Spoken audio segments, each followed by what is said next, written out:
Alors, on va parler des migrations climatiques. Quelles sont les grandes causes environnementales qui font que les gens finissent par migrer? Je dirais que généralement, on va distinguer trois grandes familles de causes environnementales qui vont donner lieu à des migrations importantes. On va d'abord avoir la hausse du niveau des mers. On comprend bien naturellement pourquoi la hausse du niveau des mers va pousser des gens à la migration, parce que des territoires vont être inondés de façon permanente, et bien sûr, lorsque le niveau de la mer aura monté, il ne redescendra plus. Donc ça veut dire que des gens vont devoir migrer de façon permanente. La grande question, c'est comment est-ce qu'on va organiser cela? Est-ce que les gens vont être laissés eux-mêmes, livrés eux-mêmes, ou est-ce que les gouvernements vont organiser le déplacement de leur population? Et certains gouvernements aujourd'hui sont déjà en train d'organiser ces déplacements. Le Vietnam, depuis plusieurs années, a mis en place un programme qui s'appelle Living with Floods, vivre avec les inondations, qui vise à déplacer des centaines de villages situés dans le delta du Mekong vers les collines avoisinantes pour les placer en hauteur, pour leur faire échapper au risque d'inondation.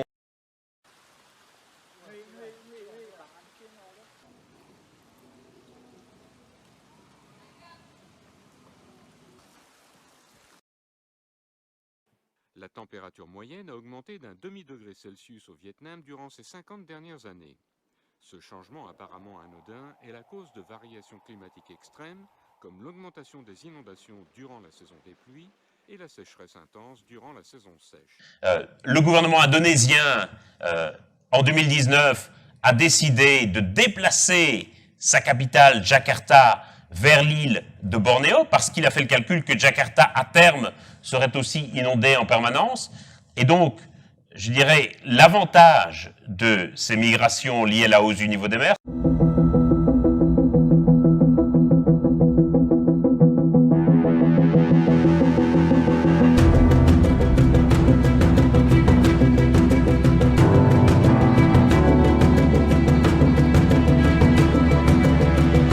about half of Jakarta, that means the northern half of Jakarta, are right now already at or below sea levels.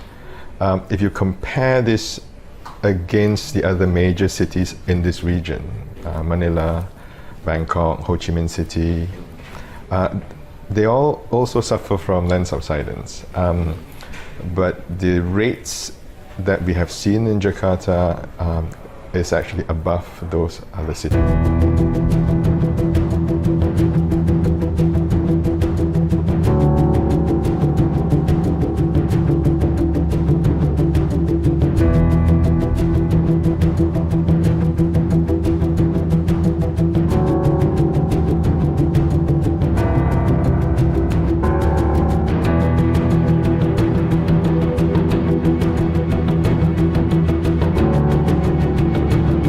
Ya, Jakarta juga harus kita selamatkan. Sebetulnya perencanaan untuk membuat yang namanya Giant Seawall itu sudah ada di Jakarta bagian utara, sudah ada dibuat Giant Seawall. Itu yang akan bisa menyelamatkan Jakarta dari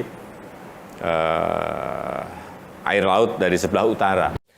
Alors, on va parler des migrations climatiques. Quelles sont les grandes causes environnementales qui font que les gens finissent par migrer? je dirais que généralement, on va distinguer trois grandes familles de causes environnementales qui vont donner lieu à des migrations importantes.